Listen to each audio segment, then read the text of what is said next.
உலகத்தின் விஞ்ஞானிகளில் பெரும்பான்மையானோர் இயேசு கிறிஸ்துவை இரட்சகர் என்றும் ஆண்டவர் என்றும் ஏற்றுக்கொண்டவர்களே.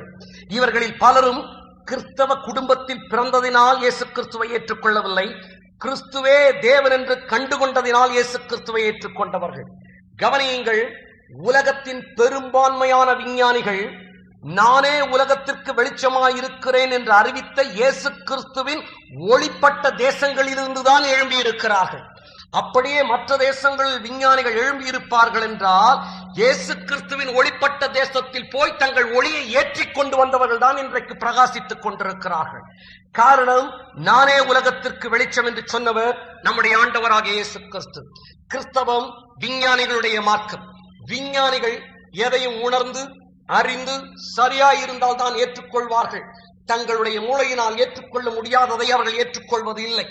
அந்த விஞ்ஞானிகளுடைய மார்க்கம், விஞ்ஞானிகளுடைய ஆண்டவர் என் ஆண்டவராகிய இயேசு கிறிஸ்து. இதற்கான சான்றுகளை நான் உங்களுக்கு கொடுக்க போகிறேன். இயேசு கிறிஸ்துவை ஏற்றுக்கொண்ட விஞ்ஞானிகளின் பட்டியலை உங்கள் முன்னதாக வைக்கிறேன். அப்சல்யூட் டெம்பரேச்சர் ஸ்கேல் எனப்படும் உஷ்ணத்தை அளக்கும் அலகையும் டிரான்ஸ்அட்லாண்டிக் கேபிளை கண்டுபிடித்தவருமான லார்ட் கெல்வின், கணக்கு போடும் இயந்திரத்தை கண்டுபிடித்த சார்ல்ஸ் பாபேஜ், ஹைட்ரோஸ்டாட்டிக் முறையை கண்டுபிடித்த பிளேஸ் பாஸ்கல், பாஸ்டரைசேஷன் முறையை கண்டுபிடித்த லூயி பாஸ்டர், குளோரோஃபார்ம் என்ற மயக்க மருந்தை கண்டுபிடித்த ஜேம்ஸ் சிம்சன், உயிரினங்களின் பிரிவை வகுத்த கரோலயஸ் லின்னேயஸ், இரட்டை நட்சத்திரங்களை கண்டுபிடித்த வில்லியம் ஹெர்ஷல், மின்சார ஜெனரேட்டரை கண்டுபிடித்த மைக்கேல் ஃபாரடே, கால்வனாமீட்டரை கண்டுபிடித்த ஜோசப் ஹென்றி, எஃபிமெரிஸ் டேபிளை கண்டுபிடித்த ஜொஹான் கெப்லர், குளோபல் ஸ்டார் கேட்டலாகை கண்டுபிடித்த ஜான் ஹெர்ஷல், இனர்ட் கேசஸை கண்டுபிடித்த வில்லியம் ராம்சே, கலைடாஸ்கோப்பை கண்டுபிடித்த டேவிட் ப்ரூஸ்டர், சுரங்கங்களில் பயன்படுத்தப்படும் விளக்கை கண்டுபிடித்த ஹம்ப்ரி டேவிட், சயின்டிபிக் மெத்தட் என்று அழைக்கப்படும் விஞ்ஞான முறையை கண்டுபிடித்த பிரான்சிஸ் பேக்கன், தந்தி முறையை கண்டுபிடித்த எஃப்.பி. மோர்ஸ், வானொலி பெட்டிகளில் பயன்படுத்தப்படுகிற வால்வுகளை கண்டுபிடித்த ஆம்ப்ரோஸ் ஃபிளமிங், ரிஃப்ளெக்டிங் டெலஸ்கோப்பை கண்டுபிடித்த சர் ஐசக் நியூட்டன்,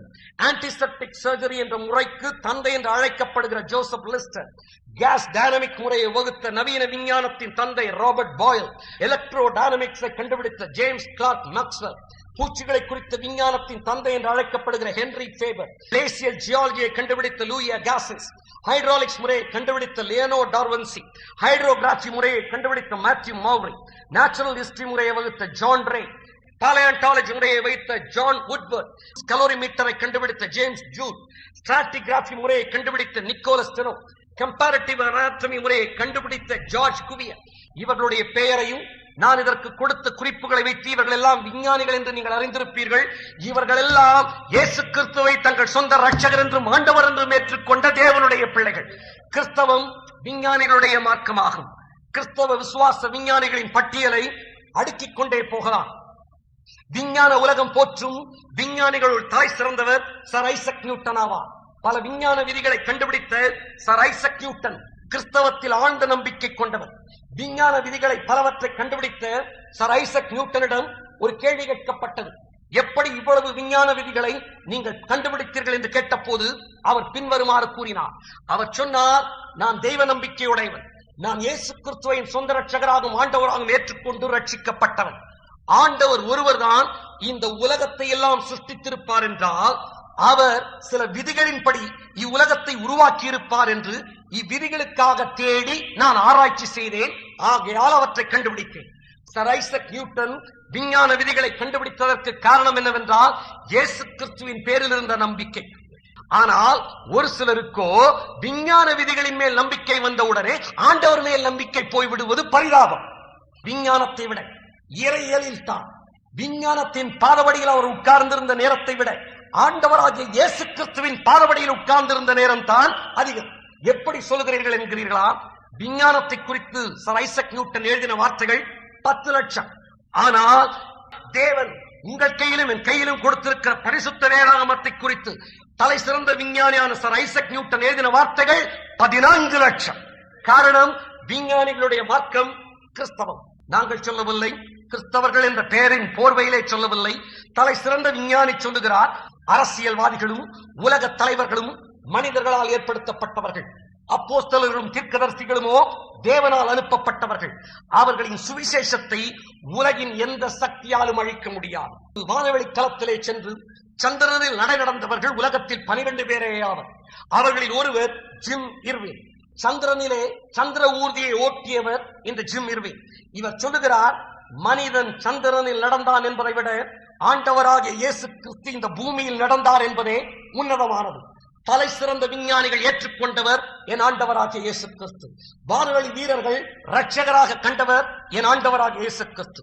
விஞ்ஞானத்தின் தந்தை ராபர்ட் பாயில் இவ்வாறு சொல்லுகிறார், பரிசுத்த வேதாகமும் தத்துவ ரீதியானது, அது இயற்கை விதிகளுக்கு ஒத்தது.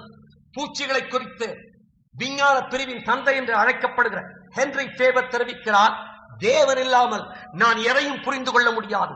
இயேசு கிறிஸ்து இல்லாவிட்டால் எல்லாமே இருள். இந்த ஹென்றி ஃபேபர் சொன்னார், இயேசு கிறிஸ்துவின் பேரில் உள்ள என்னுடைய நம்பிக்கையை என்னை விட்டு எடுப்பதை விட என் தோலை என்னை விட்டு உரித்து விடலாம். ஒரு விஞ்ஞானியினுடைய கூற்றை உங்கள் முன்னதாக வைக்கிறேன். மகப்பேறு மருத்துவத்தின் தந்தை என்று அழைக்கப்படுகிற ஜேம்ஸ் சிம்சன் இடத்தில் ஒரு கேள்வி கேட்கப்பட்டது.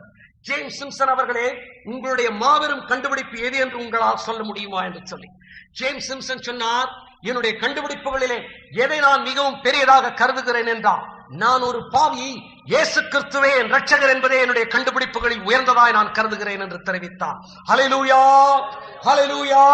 விஞ்ஞானிகள் போற்றுகின்றவர் என் ஆண்டவராகிய இயேசு கிறிஸ்து. கலிலேயோ தெரிவித்தார், பைபிளும் இயற்கையும் கடவுளின் சொல்லால் உருவானவை. பைபிள் பரிசுத்த ஆவியானவரின் ஏவுதலால் எழுதப்பட்டது.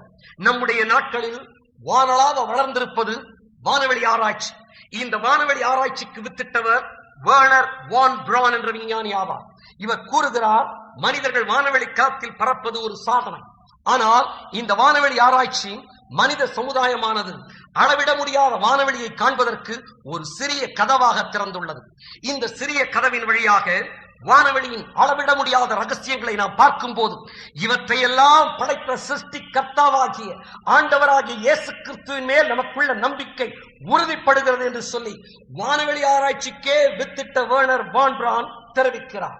பௌதிக விஞ்ஞானியான பிளைஸ் பாஸ்கல் கூறுகிற வேஜர் பாஸ்கல் என்ற ஒரு கருத்தை உங்கள் முன்னதாக வைக்கிறேன். கவனமாக கேட்டால் தான் நீங்கள் சிந்திக்க முடியும். ஒரு தலை சிறந்த விஞ்ஞானி கூறுகிறார், கிறிஸ்துவை ஏற்றுக்கொள்வதனால் ஒருவன் எதையும் இழக்கப் போவதில்லை. கிறிஸ்துவை விசுவாசித்த ஒருவன் இறந்து போவானால் கிறிஸ்து என்ற தெய்வம் இல்லை என்றாலும் அவன் ஒன்றையும் இழக்கப் போவதில்லையே. அவனுடைய வாழ்க்கையில் தெய்வ நம்பிக்கையற்ற அவனது நண்பர்களை காட்டிலும் அவன் சந்தோஷமாகவே இருந்திருப்பான். ஒருவேளை கிறிஸ்து நரகம் என்பது உண்மையாய் இருக்கும் என்றால் அவன் பரலோகத்திற்கு செல்வான். அவனது தெய்வ நம்பிக்கையற்ற இயேசு கிறிஸ்துவை ஏற்றுக்கொள்ளாத அவனது நண்பர்கள் நரகத்திற்கல்லவோ செல்லுவார்கள். எனவே இயேசு கிறிஸ்துவை ஏற்றுக்கொள்ளுங்கள் என்று செய்தி கொடுக்கிற நான் சொல்லவில்லை, பிளைஸ் பாஸ்கல், வேஜர் ஆஃப் பாஸ்கல் என்ற கருத்திலே தெரிவிக்கிறார்.